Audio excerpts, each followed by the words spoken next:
আপনি জানতে চেয়েছেন বাথরুমে উলঙ্গ হয়ে গোসল করা যাবে কি? রাগ বেশি উঠলে কি রাগ কমানো যায়? বলছেন হোমিও ওষুধ খাওয়া কি জায়েজ? বলছেন সন্তান জন্মের 12 দিন পর মারা গেছে, মৃত্যুর পর ওই সন্তান আকিকা করা যাবে কি? আমি আমার স্ত্রী থেকে অনেক দূরে থাকি, এতে কি তার প্রতি অবিচার হচ্ছে? সন্তানের আকিকা দেওয়ার পর নাম পরিবর্তন করা যাবে কিনা? ছেলেদের সুন্নাতে খাতনা অনুষ্ঠান করা কি জায়েজ? আমি নামাজ পড়ি কিন্তু শয়তান আমাকে অতিরিক্ত খারাপ স্বপ্ন দেখায়, এ ব্যাপারে আমাকে কিছু পরামর্শ দিন। কোন জুলুমকারীর খারাপ ব্যক্তির মৃত্যুর খবর শুনে খুশি হওয়া বা আলহামদুলিল্লাহ বলা যাবে কি না? সে আকিকার গোশত কি হিন্দুদের দাওয়াত দিয়ে খাওয়ানো যাবে? প্রসবের পর পবিত্র হওয়ার সুন্নাহ সম্মত পদ্ধতি কি? নামাজরত ব্যক্তির কতটুকু সামনে দিয়ে মানুষ চলাচল করতে পারবে? কালো ছাড়া ভিন্ন রঙের বোরকা পড়লে কি গুনাহ হবে? যে নারী জিকিরের সাথে ঘর ঝাড়ু দেয়, আল্লাহ পাক তাকে কাবা ঘর ঝাড়ু দেওয়ার সওয়াব দান করেন, ইসলামে এর সত্যতা কতটুকু? আর বিলম্ব না করে চলুন আপনাদের প্রশ্নের উত্তর দেওয়ার পালায়। নিঃস্ব অমর চৌধুরী আপনি লিখেছেন রাগ বেশি উঠলে কি রাগ কমানো যায়? রাগ বেশি উঠলে অবশ্যই রাগ কমানো যায়। রাগ কমানোর জন্য গুরুত্বপূর্ণ একটা ভিডিও আমাদের পেজে ইনশাআল্লাহ খুব শীঘ্রই আপলোড হবে, সেখানে নজর রাখুন। আমরা কোরআন হাদিসের আলোকে অনেকগুলো আমল সাজেস্ট করেছি এবং পরীক্ষিত আমল সাজেস্ট করেছি, যেগুলোর মাধ্যমে রাগ প্রশমিত করা যায়। শুধু একটি আমল শুধু বলে রাখি, আউযুবিল্লাহি মিনাশ শাইতানির রাজিম পাঠ করলে রাগ কমে যায়। এটি যত বেশি পাঠ করবেন, শুধু রাগের মুহূর্তে পাঠ করলে রাগ কমে যায়, এটি করবেন। মাসুদ আপনি ইন্ডিয়া থেকে প্রশ্ন করেছেন হোমিও ওষুধ খাওয়া কি জায়েজ? হোমিওপ্যাথিক ওষুধ খাওয়া জায়েজ আছে। এখানে যে অ্যালকোহলের কথা বলা হয়ে থাকে, প্রথমত এটি বাষ্প হয়ে যায়, দ্বিতীয়ত এটি সেবনের ফলে যে মানুষের ভিতরে মাতলামি বা নেশা তৈরি হবে সেটা সেরকম নয়। বিশুদ্ধ মত অনুযায়ী হোমিওপ্যাথির ওষুধ এটি সেবন করা জায়েজ আছে। ফিরোজ শাহ আপনি লিখেছেন সন্তান জন্মের 12 দিন পর মারা গেছে, মৃত্যুর পর ওই সন্তান আকিকা করা যাবে কি?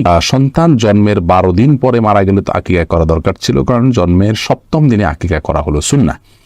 সন্তান জন্মের পর যদি সে মারা যায় এবং সে 12 দিন পরে মারা যায়, তাহলে সেক্ষেত্রে আকিকার সেই ইম্পর্টেন্সই অবশ্য থাকে না, কিন্তু তারপরও আমলটা 7ম দিনেই করা দরকার ছিল। সেটা যদি কোনো কারণে যদি 7ম দিনে কেউ করতে না পারেন, তার আকিকার মূল বিধান হলো যে সেটা পরে করলেও হয়ে যাবে, এটাই বিশুদ্ধ মত।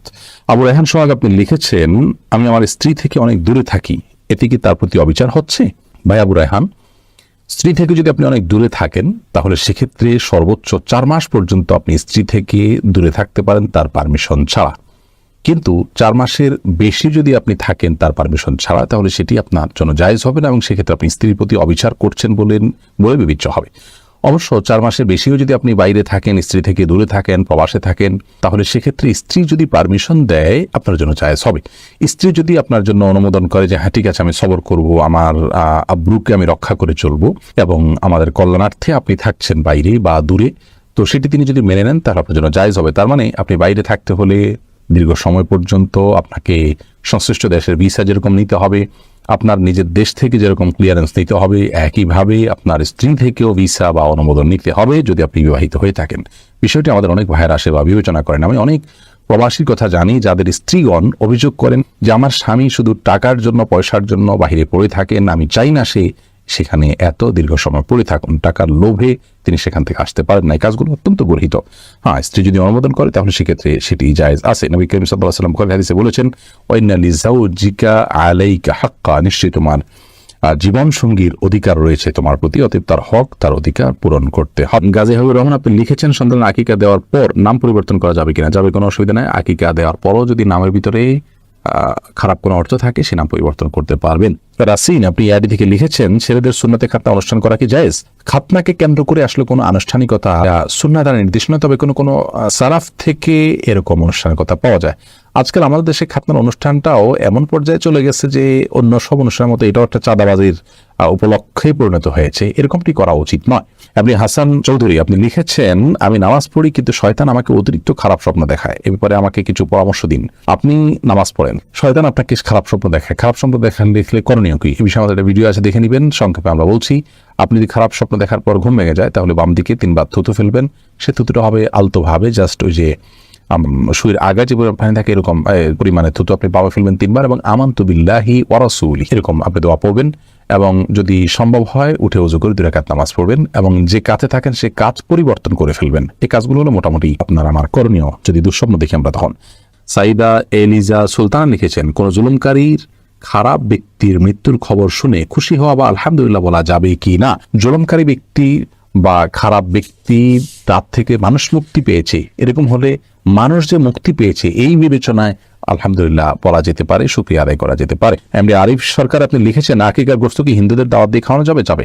কোরবানি গোশত যেরকম অমুসলিমদেরকে খাওয়াতে পারবেন, আকিকার গোশত অমুসলিমদেরকে খাওয়াতে পারবেন, কোনো অসুবিধা নেই। নাকিব খান আপনি লিখেছেন, প্রসবের পর পবিত্র হওয়ার সুন্নাহসম্মত পদ্ধতি কি? প্রসবের সিটা গায়ে বা কাপড়ে লাগলে করণীয় কি?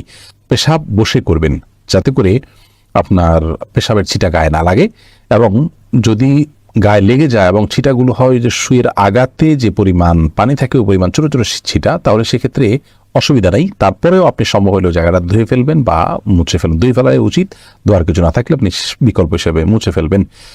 কারণ নবী সাল্লাল্লাহু আলাইহি ওয়াসাল্লাম বলেছেন, ইসতানজিহু মিনাল বাউল, তোমরা পেশাব থেকে পবিত্র থাকো, ফাইন্না আম্মাতা আযাবুল কবর মিনহু, বেশিরভাগ আযাবুল কবর হয়ে থাকে এই পেশাব থেকে পবিত্র না থাকার কারণে। বিধায় এটি আমাদের করা উচিত এবং চেষ্টা থাকা উচিত। এগুলো ইসলাম লিখেছেন, নামাজরত ব্যক্তির কতটুকু সামনে দিয়ে মানুষ চলাচল করতে পারবে?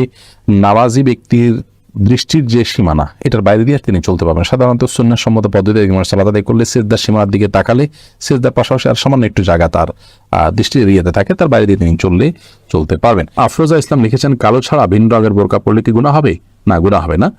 আপনি এমন বোরকা পরবেন বা এমন পোশাক পরবেন যেই পোশাক অন্য পরপুরুষের দৃষ্টিকে আপনার দিকে খুব বেশি আকৃষ্ট না করে, খুব বেশি চাকচিক্যপূর্ণ না হয়, এরকম পোশাক পরবেন। সেটা কালো হওয়াটা এখন আবশ্যক নয়, তবে খুব বেশি সেটা আপনার আকর্ষণীয় এবং খুব বেশি অন্যের দৃষ্টিকে কাটতে পারে এরকম যেন না হয়, সেদিকটা খেয়াল করবেন। সাদা হতে পারে, কালো ছাড়া অন্য কোনো সাধারণ যে কালারগুলো আছে যেগুলো খুব বেশি অন্যের দৃষ্টিকে আকৃষ্ট করে এমন না, এরকম কালার হতে পারে। জানতে চেয়েছেন, বাথরুমে উলঙ্গ হয়ে গোসল করা যাবে কি? বাথরুমে কিংবা টয়লেটে যেখানে আপনাকে অন্য কেউ দেখতে পাচ্ছে না, এরকম জায়গায় গোসল করলে আপনি শরীরের সমস্ত কাপড় চোপড় খুলে বিবস্ত্র অবস্থায় গোসল করলে সেটি হারাম বা সরাসরি নিষিদ্ধ কোনো কিছু হবে না। আমাদের মনে রাখতে হবে যে একটা সময় পৃথিবীতে বেশিরভাগ মানুষেরই অনেক বেশি কাপড় চোপড় থাকতো না, অনেকেরই একজোড়া কাপড় থাকতো যেটা দিয়ে তিনি তার জীবন পার করে দিতেন। আজকাল আলহামদুলিল্লাহ আমাদের অনেক কাপড় চোপড় রয়েছে।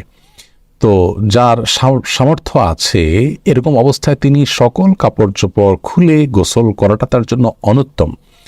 একজন সাহাবী নবী আকরাম সাল্লাল্লাহু আলাইহি ওয়াসাল্লামকে এই ধরনের একটি প্রশ্ন করেছিলেন, তিনি তখন তার জবাবে বলেছিলেন যে লাল্লাহু আহাক্কু আন ইউস্তাহিয়া মিনহু, কেউ একাকী আছেন, নির্জনে আছেন, তাকে কেউই দেখছে না, এমত অবস্থায় তিনি সকল কাপড় চোপড় খুলে ফেলবে।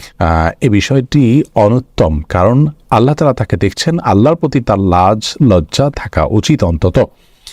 আর এটি নানান দিক থেকে আমাদের জন্য ক্ষতিকর বটে, মানুষের স্বাভাবিক লজ্জা এটাও কমে যায়। এজন্য একান্ত প্রয়োজন না হলে বাথরুমে উলঙ্গ হয়ে গোসল না করাটা উত্তম। আমাদেরকে নবী আলাইহিস সালাম যে নির্দেশনা দিয়েছেন, বোঝা যায় নবী সাল্লাল্লাহু আলাইহি সাল্লাম প্রয়োজন ছাড়া বিবস্ত্র হওয়ার বিষয়টিকে পছন্দ করতেন না। তবে যদি কেউ বিবস্ত্র হন, তিনি একাকী আছেন, কেউ দেখছে না, তো সেটা তার জন্য হারাম হবে না। একটা হলো অনুত্তম আর একটা হারাম, দুটো জিনিস, কিন্তু হারাম হবে না, বিষয়ের কারণে গুনাহ হবে না ওটার কারণে, কিন্তু অনুত্তম হলো একজন মুসলমান অনুত্তম কাজ থেকে বেঁচে থাকার চেষ্টা করবেন, কিন্তু প্রয়োজন হলে তিনি এটি করতে পারেন।